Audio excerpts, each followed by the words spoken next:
Ano novo, não muito vida nova, porque ainda tá calor pra caramba. Aqui em Curitiba tá muito quente, meu Deus do céu. Mas eu aproveitei essa mudança de ar pra trocar a arte do meu canal, né? Por mais que eu achasse que a outra estivesse bonito, pra mim tava mesmo, fui eu que fiz, tô brincando. Mas eu achei que tava bonito. Eu achei que não tinha muito a ver com o conteúdo do canal, que é ciência, por mais que tivesse a ver com outro conteúdo do canal, que são jogos.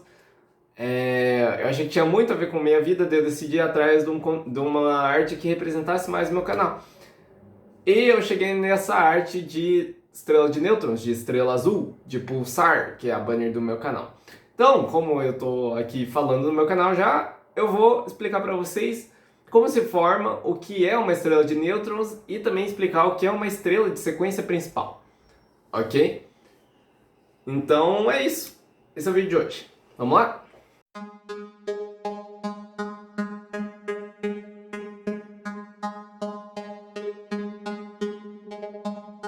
Olá, eu sou André Silveira e você está no Meia Vida.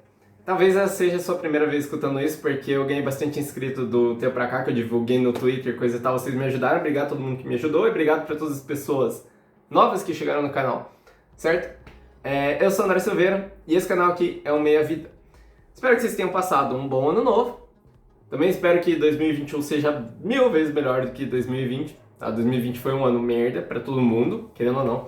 Mas hoje a gente vai ter um papo cosmológico. Hoje nós vamos falar de, que nem eu falei pra vocês na intro, estrelas de sequência principal e estrelas de nêutrons.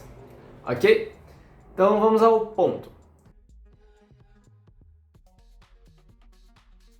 O que são estrelas de sequência principal?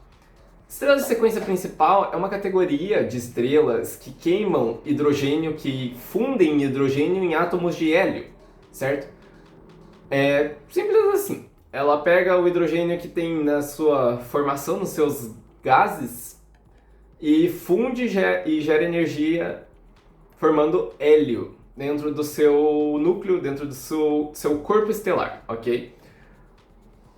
A massa de uma estrela dessas, da estrela de sequência principal, pode variar de 1/10 da massa do nosso Sol, certo? Até 200 vezes a massa do nosso Sol. Então é um range, um tamanho muito grande de estrelas que caem nessa categoria. E essas estrelas, elas representam cerca de 90% de todas as estrelas do nosso universo observável. Ou seja, a grande maioria das estrelas é uma estrela de sequência principal. As outras podem ser outros tipos de estrelas ou algumas outras coisas que a gente considera como estrelas, mas na verdade não são estrelas, e assim vai, certo? As estrelas, né? A partir de 8 vezes a massa do nosso queridíssimo Sol, do nosso astro que a gente orbita, a gente pode gerar uma estrela de nêutrons, né? Mas como vem a estrela de nêutrons? Essa é a grande pergunta. Quando uma estrela desse porte, de 8 vezes a massa do nosso Sol, certo? Ela começa a morrer, a envelhecer, ela vai queimando cada vez mais elementos mais pesados. Então ela transforma no começo hidrogênio em hélio. De repente ela está transformando, acabou todo o hidrogênio, ela está transformando o hélio em outros elementos, às vezes produzindo carbono, até que chega um momento que ela está produzindo ferro. Quando ela está produzindo ferro, quer dizer que a morte já está ali, ó, toque, toque, toque, toque, batendo na porta, tá bom? Por quê? Porque com o núcleo de ferro, o combustível ele já não é mais tão energético como ele era antes. Quando você funde vários núcleos de ferro, você não gera no mínimo de energia comparado ao que você gerava antes com colisão de hidrogênio. Então, o que vai acontecendo é que o núcleo ele vai sendo suportado só pela pressão de degeneração das partículas que o formam. Ou seja, não tem mais explosão, não tem mais geração de energia que faz com que as partículas saiam para fora. O que vai e faz com que a nossa estrela se mantenha.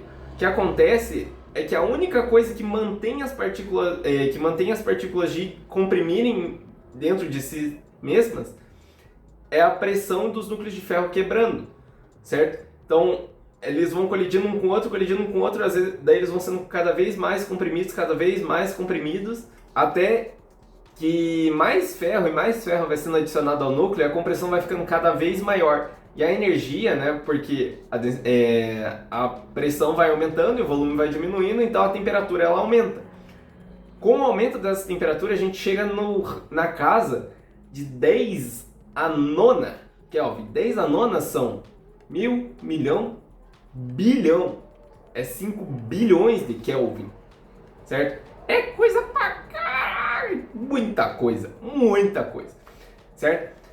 E nessa temperatura, os núcleos de ferro, eles são sujeitos a um fenômeno chamado fotodesintegração, ou photodisintegration, certo? Onde, o que acontece? Os nossos queridíssimos átomos de ferro, eles absorvem raios gamas, que são soltados pelo universo, sempre tem energia viajando nesse espectro, e eles se degeneram em partículas alfa, certo? Então todos os nossos átomos de ferro, eles vão quebrando até sobrar só prótons e elétrons.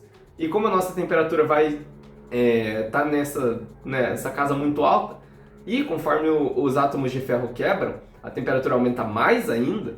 Então, já que essa temperatura está tão alta, faz com que os elétrons e os prótons colidam e reajam entre si, formando nêutrons e neutrinos, certo? Então, o que acontece é que todo o nosso ferro ele faz um suco de elétrons e prótons, numa temperatura absurda, eles colidem entre si, geram nêutrons e neutrinos. E os neutrinos, o que acontece com os neutrinos? Os neutrinos são micropartículas. Caso você não conheça ainda... Perdão, micropartículas é ótimo. Caso você não conheça ainda neutrinos, passa no izinho aqui, eu acho que aqui, ou do outro lado, não lembro, um dos lados aí, que tem um vídeo meu sobre quântico. Então, o que acontece é que os neutrinos, eles explodem, eles vão embora da estrela, eles saem. E isso é o que a gente chama de supernova, é a explosão dos neutrinos. O que sobra, os nêutrons sozinhos que sobram, são o que a gente chama de estrela de nêutrons, certo? Normalmente, o que sobra dessas estrelas de nêutrons, dessas explosões e coisa e tal, varia de 1,1 da massa do nosso Sol, ou seja, 10% a mais do que a massa do nosso Sol, até 2,16 vezes a massa do nosso Sol. Ou seja, até o dobro e um pouquinho mais da massa do nosso Sol. Mas o que é mais importante sobre essas estrelas de nêutrons não é em si a sua massa, que até é grande coisa, né, querendo ou não, 2 vezes a massa do nosso Sol, numa coisa que não faz mais fusão, ou seja, é só um aglomerado de nêutrons gigantesco mesmo, como se fosse um núcleo gigante de nêutrons. Mas o mais importante nele é o campo magnético. O campo magnético dessas estrelas é exorbitante. Sem brincadeira, é gigantesco, tá? Ele pode variar de 10.000 Tesla até 10 a 11ª Tesla. Isso são 100 bilhões de Tesla de campo magnético. Para vocês terem uma ideia, um campo magnético constante de 16 Tesla, 16, compara 10.000 com 16. 16 Tesla consegue levantar um sapo. Não tô nem de brincadeira. Se o campo for constante, um sapo vivo consegue ser levantado magneticamente por um campo magnético de 16 Tesla. Imagina uma estrela, um objeto gigantesco, orbitando por aí a 100 bilhões de Tesla, certo? Essas estrelas com campos magnéticos extremos, né, que a gente chama, que são os da 18ª até a 11ª casa do campo magnético, né, da unidade de campo magnético, é o que a gente chama de magnetar. E magnetar é uma classificação muito importante, certo? Por quê? Porque tem vários fenômenos cosmológicos que a gente chama, que a gente, na verdade, dá como explicação os magnetários. Por exemplo, os pulsares, que são as estrelas de nêutrons, só que elas liberam pulsos pelos seus polos magnéticos de raios gama, e elas ficam girando, Então é por isso que a pulsar, ela manda o raio gama, aí ela desliga, porque ela parou, o raio dela parou de passar na gente. Aí volta. Aí passou, desliga, passou, desliga, passou, desliga. Por isso é um pulsar, certo? E também outro fenômeno que é muito importante, que a gente dá como explicação, os magnetares é os repetidores de raios gamas moles. Tá? É um nome muito feio, fala sério, é um nome muito estranho. Mas repetidores de raios gamas moles são raios gamas fracos, é quase como um pulsar, só que um pouquinho mais fraco, um pouquinho diferente, certo? Mas enfim, é por isso que pulsares e magnetares e estrelas de nêutron com campos magnéticos extremos são tão importantes pra gente, porque tem várias coisas que a gente pode olhar assim, que a gente observa, mas a gente não consegue entender o que acontece.